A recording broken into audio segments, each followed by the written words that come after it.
कुरान करीम की सूरत यासीन में एक ऐसी बस्ती का जिक्र है जहाँ के लोग हठ धर्मी, गरूर और बुत परस्ती की इंतहा पर थे, जहाँ कायनात के खालिक ने अपने 3 पैगंबर भेजे, लेकिन उन्होंने उन पर जुल्म सतम किए और कहा कि अगर तुम खामोश ना हुए तो हम तुम्हें संसार कर देंगे। लेकिन वहाँ एक ऐसा गुमनाम हीरो भी था जिसने मौत की आंखों में आंखें डालकर हक का साथ दिया। We must stand together. ये वाकया उस बस्ती का है जो अपने वक्त की सुपर पावर थी, जहाँ तहजीब अपने अरूज पर थी लेकिन इखलाकियात दम तोड़ रही थी।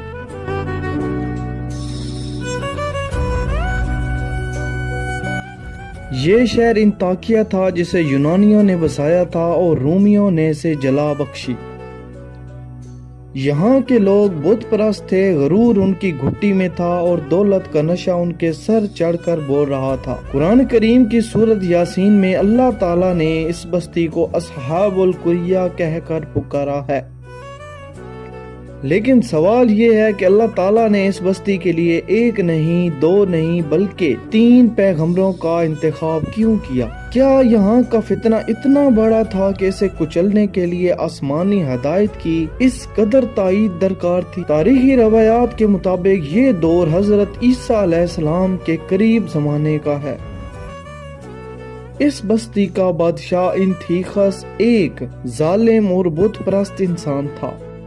यहाँ की गलियों में शराब पीना और शिर्क करना आम हो गया था। अल्लाह का हुक्म हुआ और 2 पैगंबर जिनका नाम यूहन्ना और पौलुस बताया गया है, वो शहर के दरवाजे पर पहुँचे। उनके चेहरों पर वो नूर था जो सच्चाई की इलामत होता है। इन्होंने किसी आलीशान महल का रुख नहीं किया बल्कि आम लोगों के दरमियान खड़े होकर पुकारा, ए इंताकिया के लोगों, अपने हाथ से तराशी हुए इन पत्थर की पूजा छोड़ दो जो ना सुन सकते हैं और ना नफा पहुंचा सकते हैं। उस अल्लाह की तरफ पलट आओ जिसने तुम्हें अदम से वजूद बख्शा।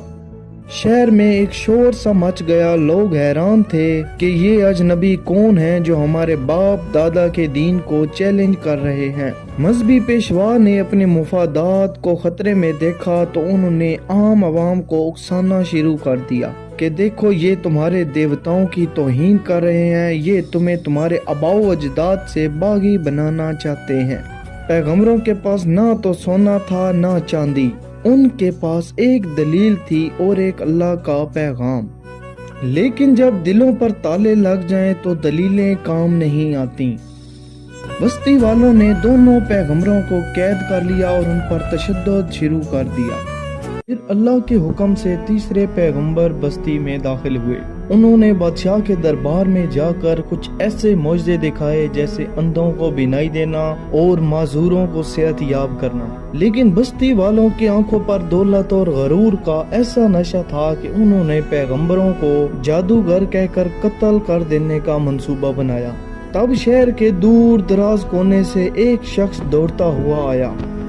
कुरान उसे रज्जल कहता है और तारीख उसे हबीबुल निजार के नाम से जानती है। इस मर्द मुजाहिद ने आकर कहा, ए मेरी कौम, इन पैगंबरों की पैरवी करो जो तुमसे कोई उजरत नहीं मांगते।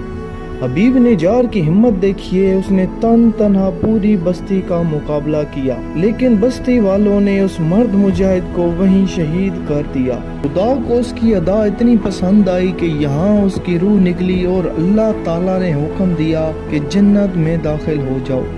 लेकिन वो मर्द मुजाहिद जन्नत में पहुंचकर भी यही कह रहा था कि काश मेरी कौम को पता चल जाए कि मेरे रब ने मुझे बख्श दिया और अपने नेक लोगों में शामिल कर दिया। अल्लाह फरमाता है, हमने उस कौम के लिए आसमान से कोई लश्कर नहीं उतारा बल्कि सिर्फ एक आवाज सुनाई और पूरी बस्ती का नामो निशान मिट गया।